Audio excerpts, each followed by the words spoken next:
Hello and welcome to the King's Library at Stockholm's Royal Palace and the 2007 Nobel Minds debate. I'm Sarah Montague and with me are 8 Nobel Laureates, the winners of this year's prizes for physiology or medicine, physics, chemistry and economics. These are people who've made huge contributions to our understanding of how the world works and what we can do with that knowledge. In a moment, I'll be speaking to them about some of the issues that have been raised by their discoveries, and I'll be putting some of your emailed questions to them. But first, let's take a look at each of the laureates and the reasons they've been given a Nobel Prize. Mario Capecchi from America, Sir Martin Evans from Britain, and Oliver Smithies, who's from both, are this year's Medicine Nobel Laureates. It was Sir Martin's discovery of embryonic stem cells in 1981 that opened the way for the development of gene targeting in mice. It uses a process known as homologous recombination to target and manipulate specific genes in mice. They've now created thousands of these mice, covering half the entire mammal genome. It's revolutionized the way we study damaged cells and could lead to treatments for dozens of diseases, including diabetes and cancer. Albert Fert from France and Peter Grünberg from Germany are joint winners of the 2007 Nobel Prize for Physics, for a discovery they made separately but almost at the same time. It's the reason we now have tiny devices with huge storage capacity, like iPods and smaller laptops. The phenomenon, called giant magnetoresistance, uses the properties of spinning electrons to detect minute changes within the hard disk itself. It's given birth to spintronics, or spin-based electronics, which could lead to a whole new generation of quantum computers, hundreds or thousands of times more powerful than anything seen so far. Another European, Gerhard Ertl from Germany, is the 2007 Nobel Laureate for Chemistry. His painstaking work over decades has given us a more accurate and complete understanding of chemical reactions on solid surfaces. He was the first to explain exactly how nitrogen and hydrogen combine in the production of ammonium for fertilizers. His work has increased our understanding of catalytic converters in cars and hydrogen fuel cells. In economics, Eric Maskin and Roger Myerson are part of this year's only all-American team of prize winners. They share the prize with Leonard Hurwitz, who at 90 is the oldest ever laureate. He was unable to come to Stockholm. Professors Myerson and Maskin developed and refined his theory of mechanism design. It looks at situations and transactions like an auction, where those involved don't have full knowledge of each other's intentions, like how high they might bid, and then seeks to design a process or mechanism that can produce the best possible outcome. Gentlemen, welcome to Nobel Minds. Now, many of the people who emailed us questions were interested in what got each of you started as a scientist, when it was you knew, as a young child perhaps, what it was, why you had decided to do your subjects. I want to ask each of you, and perhaps start with you, Sir Martin Evans. Was there a moment when you thought, this is it, this is what I want to do?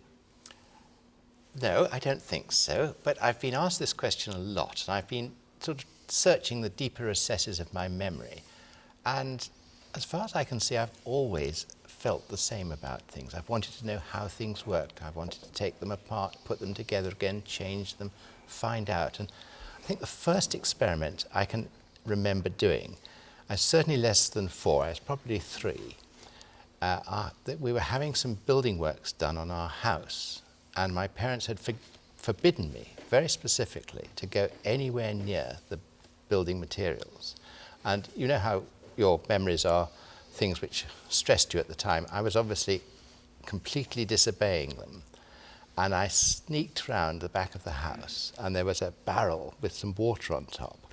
And I couldn't understand how it was that if you put water with a powder, it would go hard, how cement could set. So I experimented.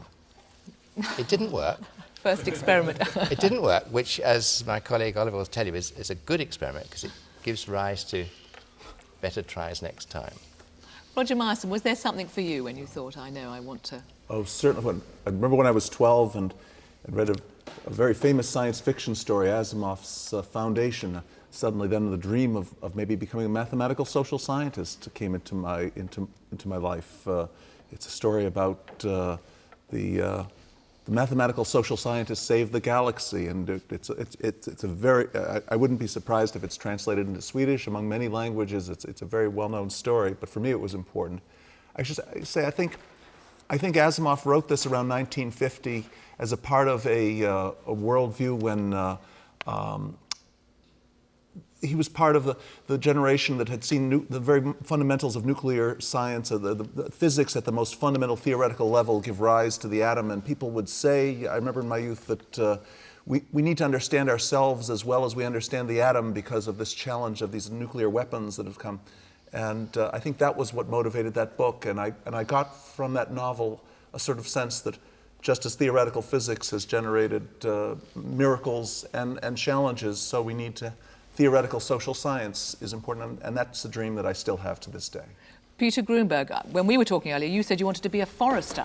Right, yes. When I was a boy, I wanted to become a forester, preferably somewhere in the mountains, in the Alps or so.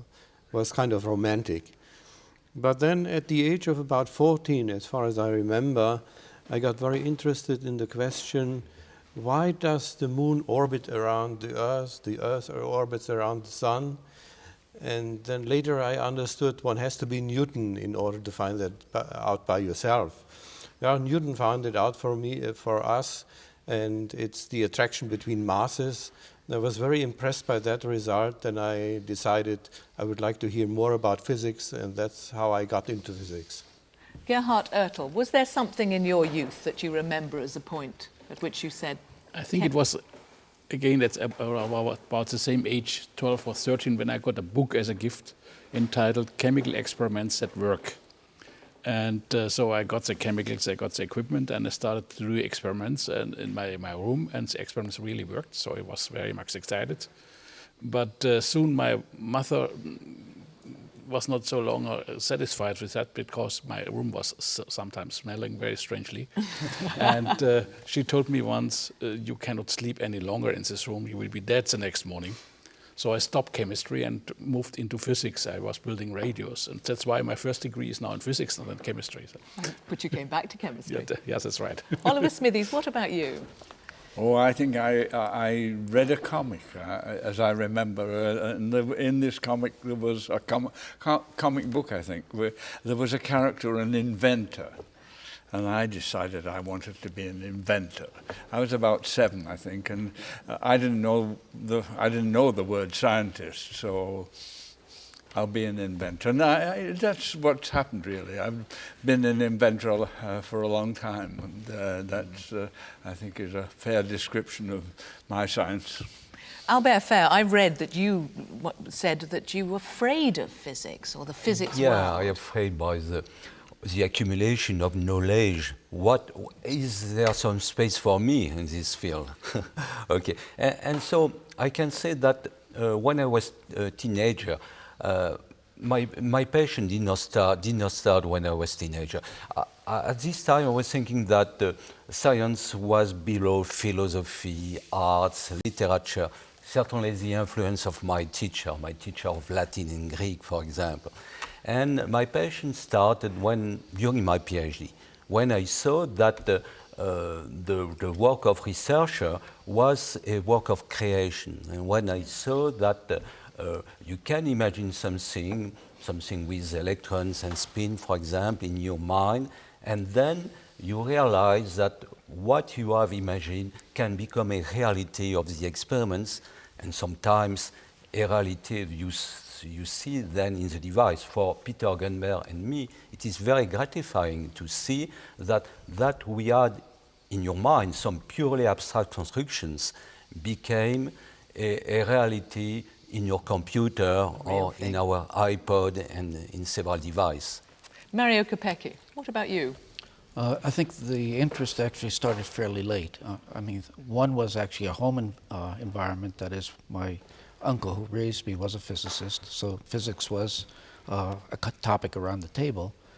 And then later on, it was in college, where I went to Antioch College, which has a work and study program, and therefore you work a quarter and you study a quarter, and this then allowed you to experience different disciplines through the work experience. And then I started getting interested in science and working in many laboratories all around the country, and that drew me in particularly to molecular biology. Right.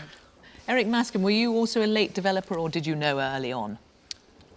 Well, I had been interested in mathematics from a young age, but I didn't get into science, to social science, until college. I was studying maths in college, and almost by accident, I wandered into an economics class taught by the man who later became my teacher.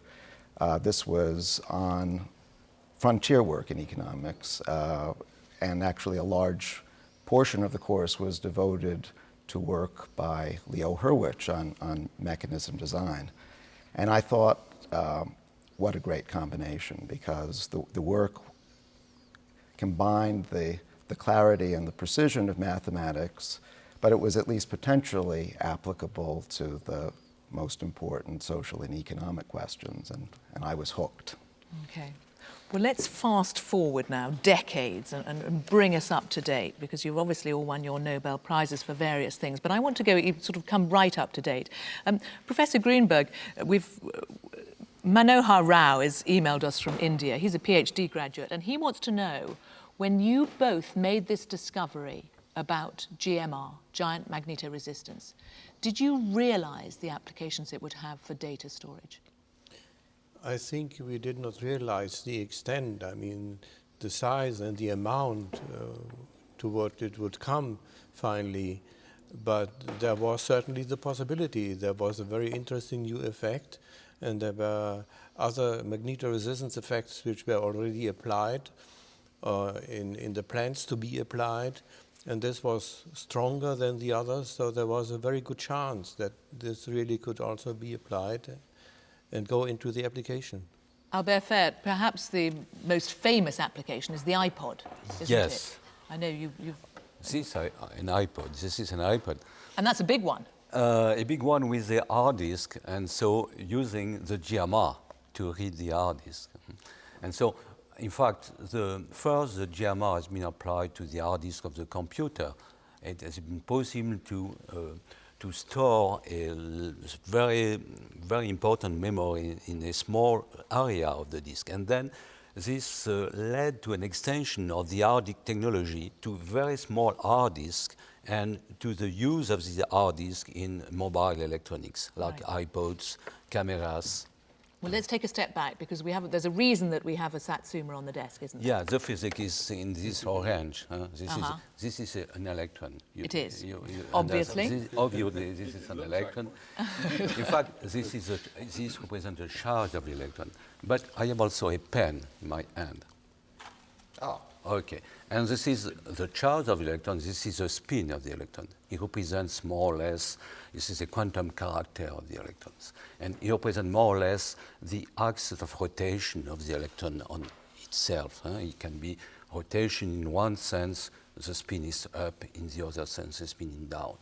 And so classical electronics moves the electrons by acting on the orange, on the charge. And the GMR and spintronic in general exploit also the spin of the electrons. So move the electron by acting on the spin, putting some layer of magnetic materials.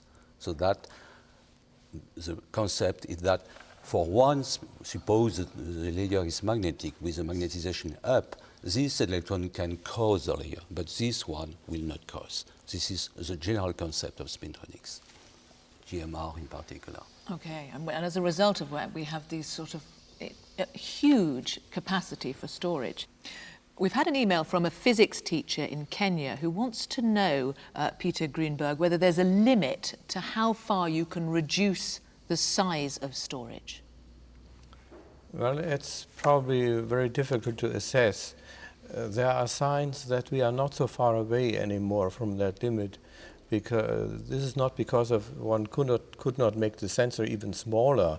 That is certainly possible. There are also ideas around how one could decrease the size of the sensor. But it is very important to consider also the storage material by which these disks are coated.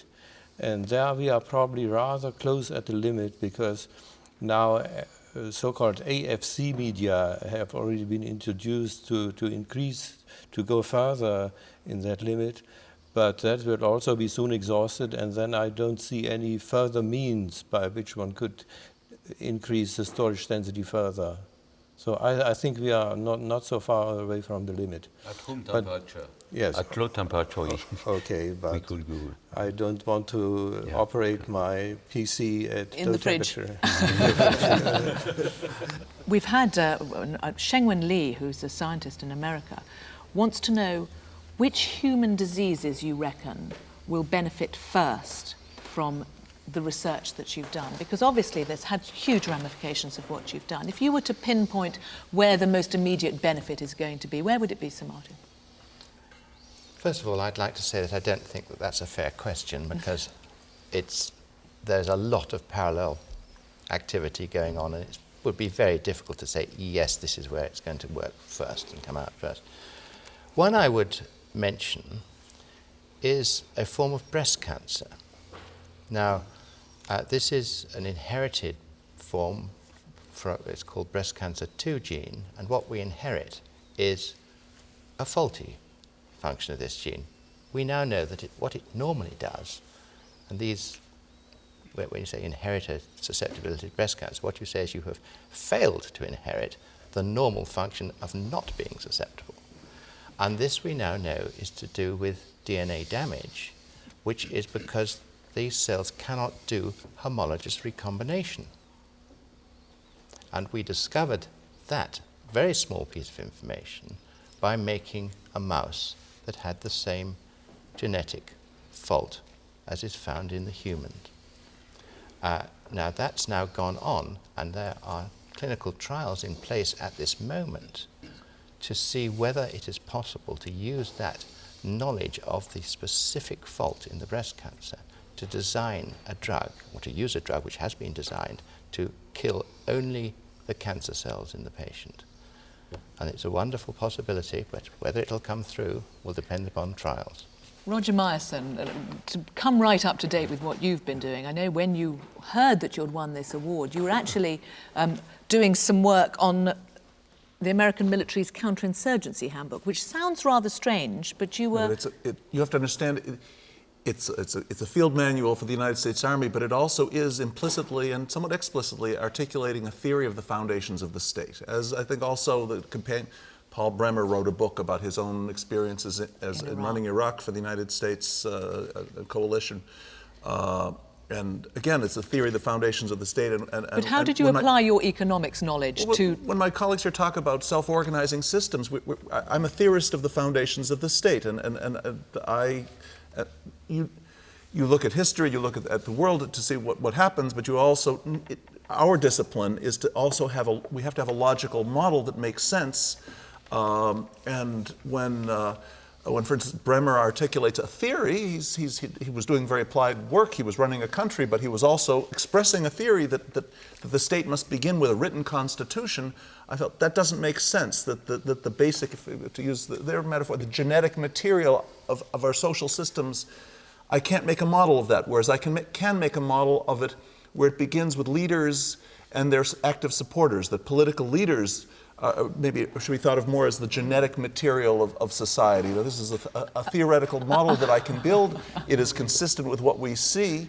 I think at other social theorists, Xenophon writing about the education of Cyrus, which by the way also took place in Iraq and is also a theory of the foundations of the state, is very explicit that his model of the Persian Empire begins with this mythological Cyrus cultivating a reputation for rewarding his supporters, and I was critical that I didn't see enough appreciation either in Bremer's model or in the U.S. Army Field Manual's theory of the importance of cultivating independent leadership.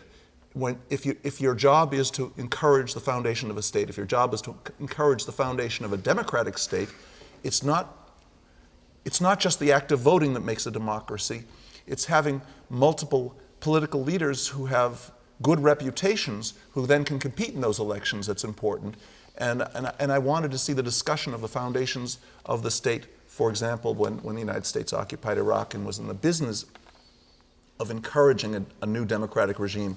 It should have been focused, I would have argued, more on encouraging more Iraqi politicians at the local level to begin cultivating reputations as viable candidates for leadership so that they would then be able to compete in the national level if the goal was, for example, to have policies to encourage democracy. It's extraordinary listening to that, Eric Maskin, because one thinks this seems so far, in a way, from what Leonard Hurwitz and subsequently you both were doing when you were working on mechanism design. Yes, well, we started, at least I started at a rather abstract level.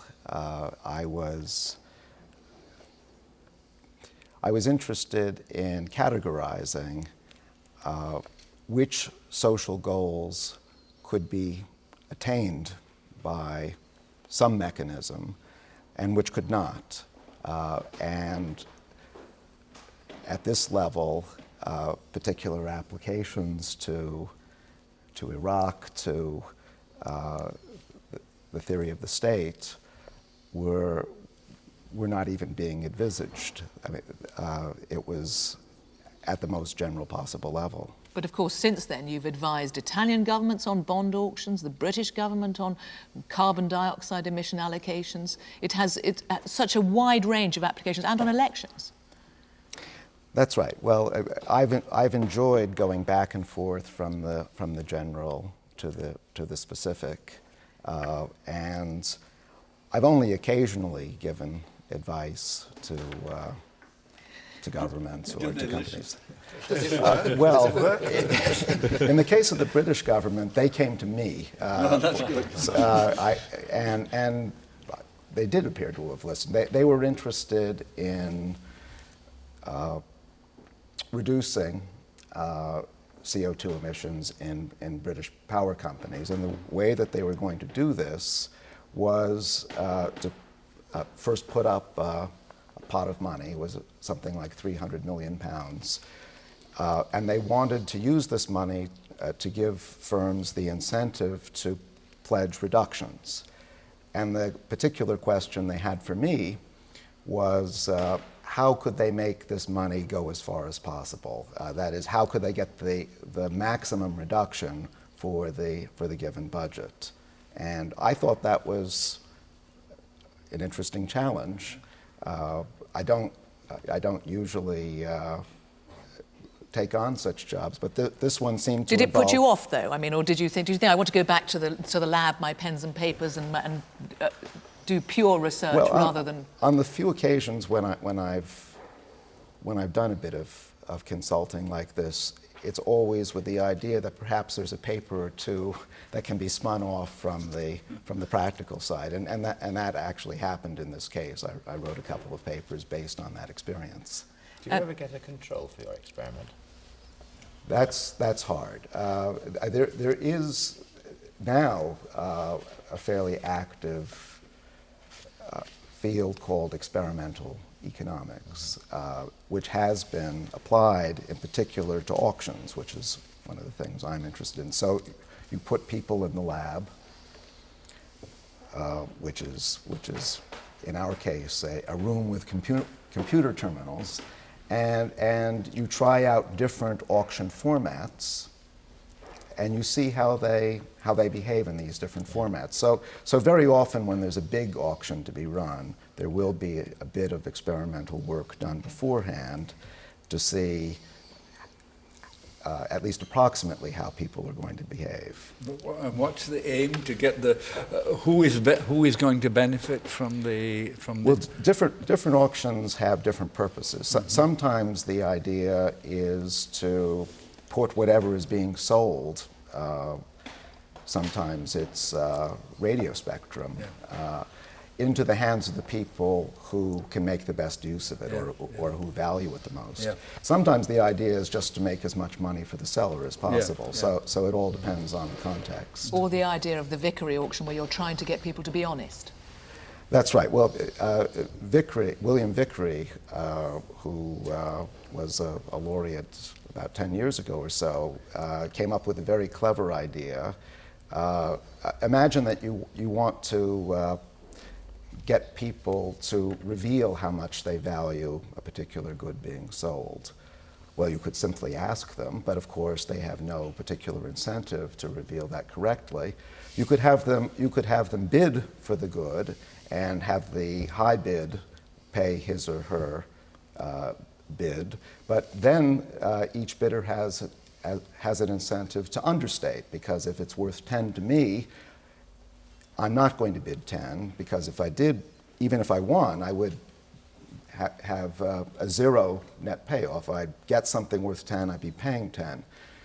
So the clever insight of Vickrey was to have people bid, to award the good to the high bidder, but to have that bidder pay the second highest bid. And if you think about it for a minute, you'll see that in the second price auction, bidders have the incentive to bid exactly what it's worth to them. They don't want to understate, they don't want to overstate. And therefore, you end up awarding the good to the person who values it the most. And rewarding honesty.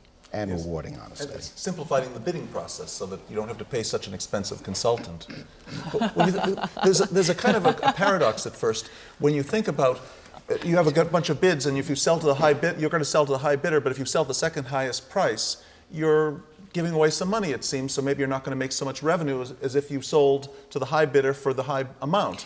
But of course, that begs the question, when you change the rules of the auction, selling at the highest bid or at the second highest bid, people's bids might be different, because they'll of course, because we've established they're willing to bid honestly, and the question is which of those effects is more important. Right. And actually, it turns out, in theory, in models it can go either way, depending.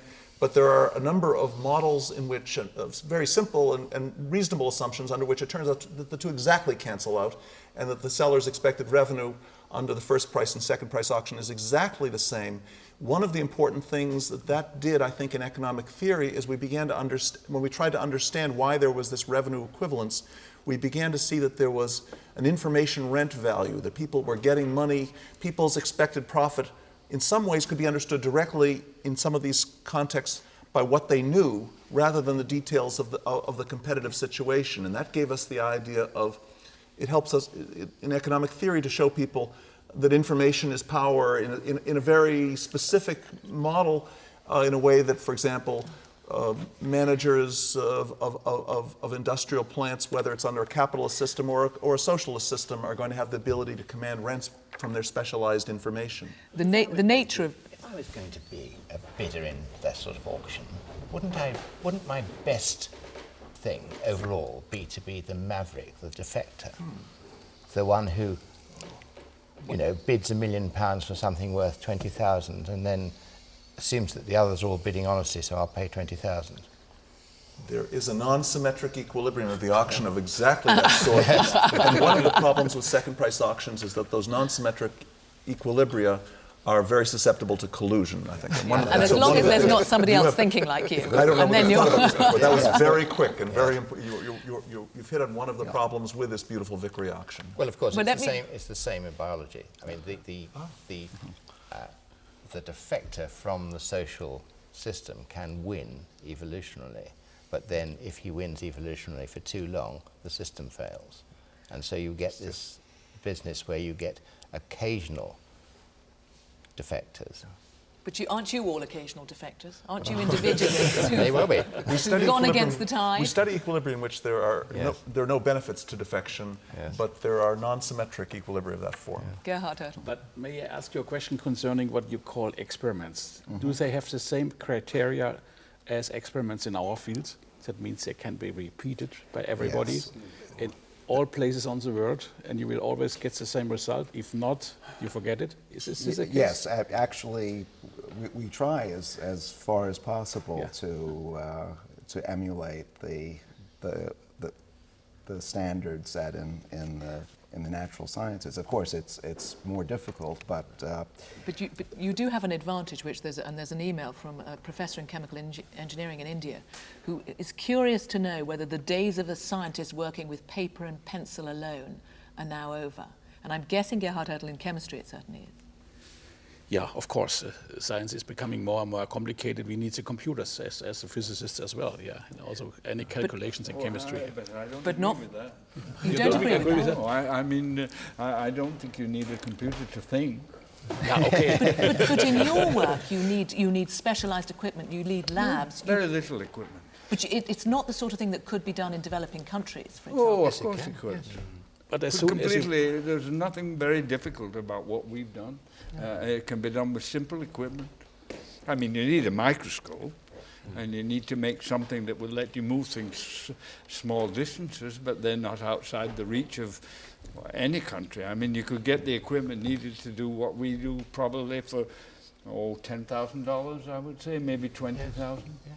And that's not a lot of money in science. But the computer is a tool, is a useful tool. But we don't have to use a computer. We can do For it without. us, to analyze the data. Of course. Well, we can analyze our data without a computer. But you certainly couldn't, could you? I mean, you're... No, but that's, you were asking a general question. I would like to Yeah. make the statement, sciences are always also quantitative. You are not only interested in the quality of some phenomenon, you are also interested in a figure, in a number. Yeah, but you can do that with an equation. You don't have to have a computer to do it. You can do that by counting. I mean, one of the things I got into now was just a beautiful equation written by my professor for 40 years ago, and it applies to my biological science. It's just F equals E to the minus pi r plus r squared times n. And it's a beautiful equation, and I think it explains how the kidney works. But today we have also computer simulations which require a large numerical amount of calculations. But not all computer simulations I agree require with you. a lot. But if you look at chemistry, there's a very simple equation, namely Schrödinger's equation, which in principle contains all the information about chemistry. Very, very, very simple. But to get quantitative information, you need the computers. Otherwise, you cannot solve them. No, I'm not saying you don't. Yeah. Gentlemen, you don't, do you? Well, we're, there's a long tradition in economics of making as many arguments as you could on a blackboard with two curves that cross. And I love the fact now that with a $1,000 computer and a little spreadsheet, I can liberate beyond those two dimensions, and it feels like pencil and paper to me. It's not fancy equipment in this world, thanks to the miracle of what physicists have developed for us, but that's now an extension of my mind. Thanks to these two guys, we can do it for $1,000. Exactly. And then I will accept that. And they can do it. Now, many of the emails we've got are also interested in how your upbringing had impacted what you're doing now. And I think for a lot of people, it's coming from developing countries, wondering whether they can aspire to a Nobel Prize. But Mario Capecchi, a lot of people are interested in your starting point. We've had emails from Australia, from Egypt, because you started late. You didn't start school till you were 9 as a result of what happened when you were young, did you? That's correct. And that was because your mother was taken, I think it's one of your earliest memories is of your mother being taken to a concentration camp. That's correct. And so at that point, I spent some time, and she had arranged for me to be at a farm, and then that broke down, and so then after that I was in the streets and fending for myself in terms of getting food and shelter. Until after the war, when then she was released, and then she found me again and took me back to the States, and then that's when my education started. But so you say on the streets. So Yes. before the age of 9, you were what? I was an orphan, an urchin, or just going stealing and whatever way he could to procure food. And your mother at this time is in Dachau. We believe she was in Dachau. We certainly know she was in Germany, and I'm not quite sure exactly which concentration camp. She's released, but she doesn't know where you are. How does she find you? She spent about 1.5 years searching, and my guess is that what she did was to look at our hospital records and do call back and forth and see whether I would be here. I mean, she knew where I started, so it was simply a matter of trying to figure out how far I could go in that period of time, and then making a circle and then seeing where in that circle I was located. And you say, I know you had typhoid? Had typhoid, mostly also just malnutrition. So where she found me was in the hospital. So it's and On your ninth I've been there birthday? about on my 9th birthday, and I've been there I think approximately a year. You remember her finding you, do you? I certainly remember her finding Yes. me. I didn't recognize her. I mean, No, she I had imagine. changed enormously in terms of her physical appearance. Mm-hmm. But I also knew that it was a better ticket than where I was. Mm-hmm. And so I was certainly willing to go with her. Yes, that's right. So what, you're in hospital, you're 9, a woman who you don't recognise Yeah. says, I'm your mother, That's correct. I'm taking you to America. That's right. And she did know my name, so that was some recognition. And then we went to Rome to get papers, and then from papers we went to Naples to get on a boat, and took I think about 3 weeks to get across the ocean. When we were talking earlier about when you knew you were going to be a scientist, you described yourself as a late starter. Yes, it's a very late start.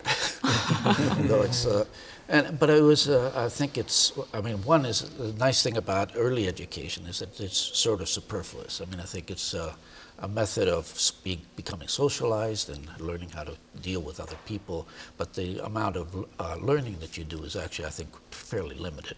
When does it begin to matter? Because that's clearly what a lot Yeah, my guess is where it really matters is age 0 through 3. I mean, that's essentially when our brain is starting to really form and make the appropriate connections. And I think, and you're starting to know what language is all about. And I think that's the real critical period. Unfortunately, at that period, I was with my mother. So I think, and after that, you have sort of a lag period where experience, again, is important in modeling, how our mind works. But then after that, then it becomes important. And my guess is most of the education, for example, in the U.S. is taking place in college as opposed to in primary school. And we do a lot of our education at that point, which is, and that has good points and bad points. I mean, I think the good points is at least you still have a mind at that point that you can educate and they can take things up. But the bad part is that you've wasted a lot of time. And you could have done it, more efficiently had you started much earlier. Right. So Martin, I want to ask you about the nature of your research. Because a lot of people say it's controversial. A lot of people are uncomfortable about some of the research that you have used because you use embryonic stem cells. Ming Keat, who's from Singapore, wants to know how we can advance from the use of embryonic stem cells. I take it that his question is with human embryonic stem cells, because that's where the largest ethical challenges lie. And the real answer is that it's been very important to have the ability to work with these cells which are derived from spare IVF embryos. But what this work has started to reveal is that these cells are very similar indeed to the mouse cells. And there's been some remarkable work coming out of Japan, a man called Yamanaka, who has shown that in the mouse it's possible to reprogram these cells by a molecular biological trick. Now, we've known for a long time that you can reprogram an adult cell nucleus. All of the cells in our body have the same genetic material. They're using it in different ways. And it's been known for a long time that you can turn the clock back to an early embryo stage by implanting one of these cells into an egg from which you've taken out its own nucleus. This is the thing which is commonly called cloning. It's a rather bad word, but everybody will know what I mean when I say Dolly the sheep. This is the technology that was used. So we've known for a long time that there is at least one method of reprogramming cells, a very arduous method going through an oocyte, and a very impractical method, but it's possible. What Yamanaka and his colleagues have shown is that there is now a practical method which can be done in the Petri dish to turn cells back. And they've shown that with the mouse, and it's been repeated by other workers, and it does work very well. There are practical problems, which I won't go into here. But it's now just been reported, just in the last month, that this has all been repeated with human cells. So it's possible to take some human skin cells and make them into cells which certainly, on the results so far, look like human embryonic stem cells. Now, if that's the case, and I think it is, I'm sure that we've seen this coming for a long time, it's just amazing that it's happened as fast and well as this. If we can reprogram cells, then we don't need to use human embryos anymore. We will have gained the knowledge to do it. And I stressed earlier that knowledge is important, but we gained the knowledge to do it. But you're stressing the about this plan to move away from it. Do you feel uncomfortable about using human embryos? No, but there are very considerable practical difficulties. There are not very many. But the ethical ones, because that is where there is sort of widespread public concern, Oliver Smithies, that I imagine you think is down to a misunderstanding. Well, I really think that we need to rethink the use of human embryos, especially those that have already been generated through in vitro fertilization. People have emphasized or have spoken about the killing embryos, and I think it's really the wrong way around, because if one generates an embryonic stem cell from an embryo, we've perpetuated the life of that embryo, and it's given something and can give something to other people. And I imagine most of us would think that when we die or whenever, if some of us could be used to help other people, that would be marvelous. And the same thing with embryo. From a social science perspective, I think people who enter into this debate have a strong sense that on a major question like the defense of human life, a bright line is needed to defend what's right and what's wrong, and thinking of models and theories of Thomas Schelling that sensitize us to the fact that it is very important to draw lines, but throughout history, throughout human society, lines are also negotiated and sometimes in the end rather arbitrary. Where the border is between Germany and Switzerland is rather complicated, but it's very firm. Both sides agree this is where it's going to stay. And so I think we do need social negotiations, and people are right to be saying we need to draw a line in defense of human life and decide what is and isn't. But I think we also need to realize that there are many human needs, and we're going to have to negotiate where that line is. But we're constantly renegotiating where that line is, aren't we? You renegotiate, and then it stays for a while, and then you renegotiate, yes. I think it's been very important that in the UK we have had, and that's after all where the IVF was developed, we've had the Human Fertilization Embryology Authority, who has had the complete licensing control under legislation of any use of human embryos. And so all of that use of the human embryo is under legal license and very strictly controlled. And I think that that's quite right. Right. Does anyone around this table feel discomfort or slightly uncomfortable about the idea of work on human embryos? You're all from different fields, but do you all take the view, Gerhard? I think this question, how to define the line, touches problems which are outside our reach. They touch problems of religion and of belief, and of the question of when does life start. Okay. And that's why we need philosophers and people from religions to discuss this matter. Otherwise, we will always look around here and do not find a solution to that. No, but presumably it's something in science you are aware of, that you need to have a public understanding of what you do. You need to bring the public with you. Of science is so important and so poor at times, I fear. Do you think particularly in the UK it's poor, or would you say it's a global problem? I hope it's not too poor in the UK. We try hard, but I think it's a global problem. So how do you address that? Personally, I am prepared to talk about it anytime, anywhere. And I hope others will do the same. But Peter Grünberg, Albert Fert, you must be grateful that you don't have these issues. You can work in your lab and not... Yeah, we have also some concerns about the use of our work. For example, for me, I think that there is a danger of the big power of the computer, of the storage of information on private data. Okay, this is one of the dangers of the computers, And this must be controlled by rules, by laws. Peter Grünberg, can you be oblivious to what the public think about what you do? Well, I'm certainly also very much concerned about the issues we are just talking about. I'm happy that I do not have this particular problem in my field, really. I don't think I have such a problem in my field. But certainly this is of great importance, the embryonic question and all these things. I wonder if there at any time can be some kind of a global agreement, because considering the many different opinions and religions in this world, I think this would be impossible to find some global agreement. So one probably would have to reduce it to certain countries or to find any kind of agreement, because it has to be found. Okay. It might not happen in physiology. I think time takes care of a lot of this type of thing. Okay. That it's been clear by just polls that there's been an increasing recognition that this work is valuable and will help people.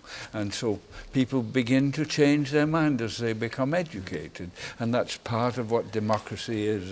And I think it'll take care of itself eventually. Let's talk about a global agreement on another scientific matter, that of climate change, where we have attempts to come up with a global agreement, because the world is largely convinced of what the science is.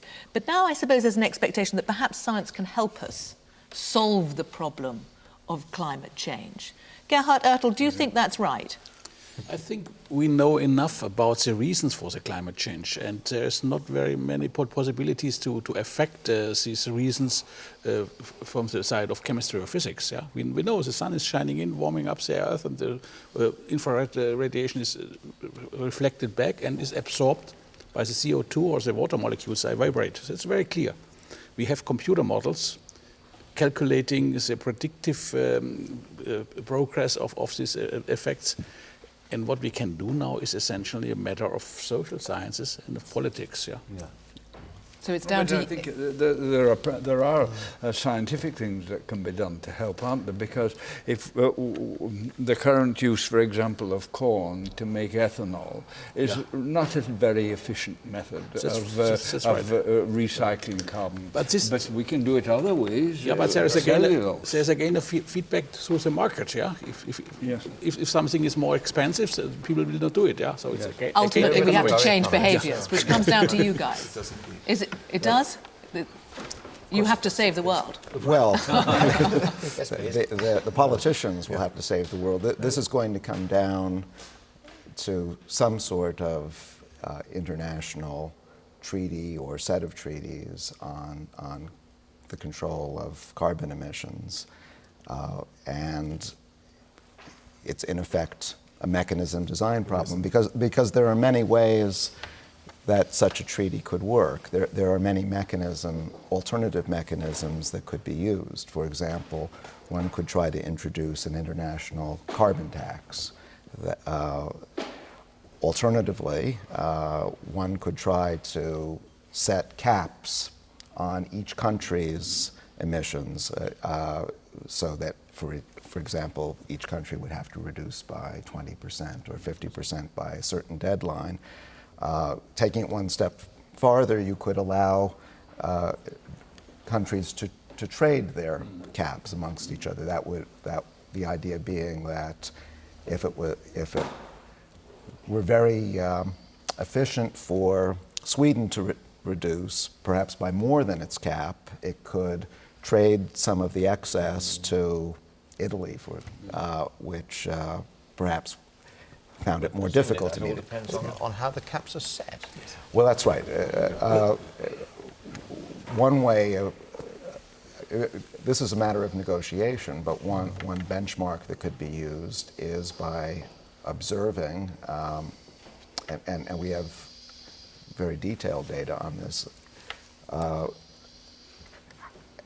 the extent of emissions in any given country over the past 5 years, and use that as the benchmark for that country, and that require that each country reduce by a certain percentage from that benchmark. That's very hard on developing countries, I worry about that one quite a lot because it doesn't take into account something I think we have to take into account, which is that the so-called advanced nations have already spent so much carbon dioxide, and it's not fair, therefore, and how are we going to get rid of that problem, that it's not fair to countries which are not advanced to have them now be restricted when the advanced countries have already spent the money. I mean, there's two considerations. One is that the mark, you don't want to just say whatever the system is, here's how much carbon each person's allowed to use per year, because a price system, it will enable people to make more efficient trades that benefit someone wants. But there's the problem of implementation, and for that, some concept of fairness that everyone agrees on is going to be absolutely the essence of the matter. Absolutely. That it can only work if there's, and I don't think, as a social scientist, I tend to see that fairness may be historically dependent.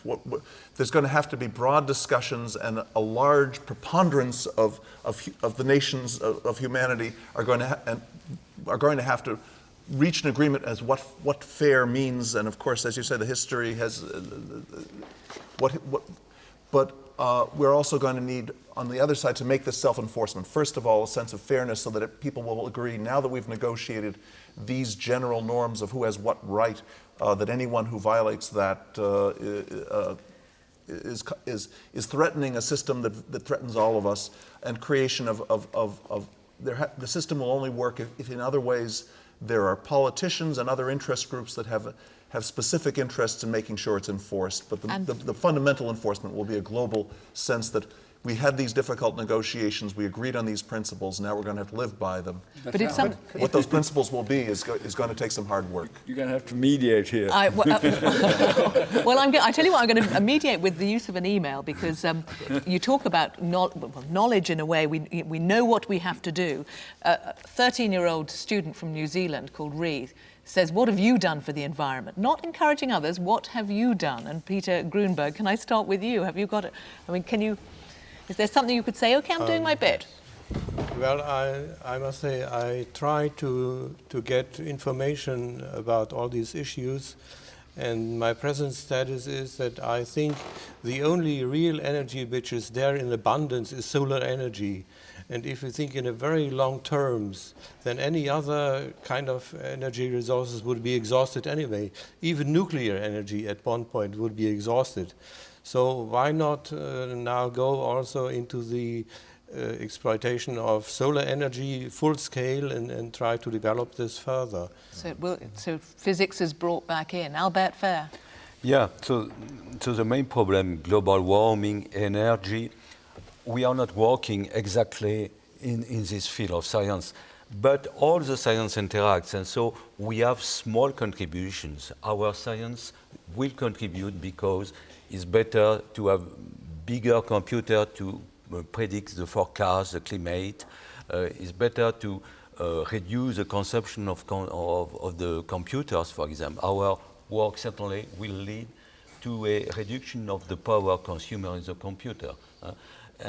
So this is a tiny contribution, but this is the only contribution we can have to this bigger problem of energy and global warming. Sir Martin. Can I put a personal spin on this? Please do. I'm just building a new house, and it's very, very heavily insulated, which we hope will help. But in designing this, I had all sorts of ideas that I would put lots of green bits in, and I would put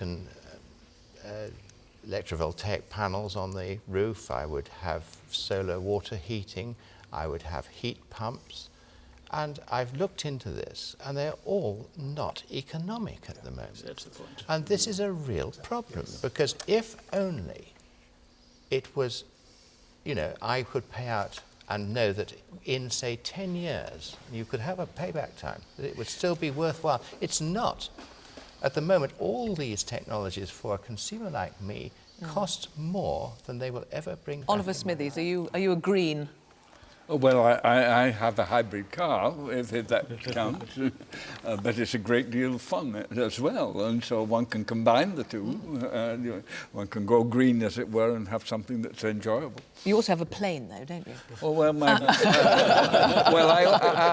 I might say I sold the plane that was a gas guzzler, as it were, and the one I have is very economical. It's a little motor glider, and that doesn't use much fuel. And provides... I can fly for a long time on a couple of gallons. Mario Capecchi.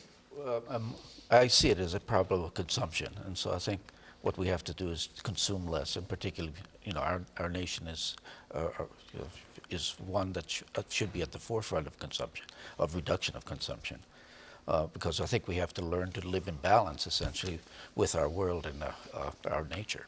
Gerhard Ertl. Wouldn't you agree that all these measures requires a general agreement between all the nations? And as long as your country is not in agreement with that, in the it's case more or of less hopeless. CO2, it is a global problem. Yes. CO2 in one part of the world is the same. Gentlemen, I think at that point we shall leave it. Thank you all very much for your time. And that's it from us and this year's Nobel Minds debate. Goodbye.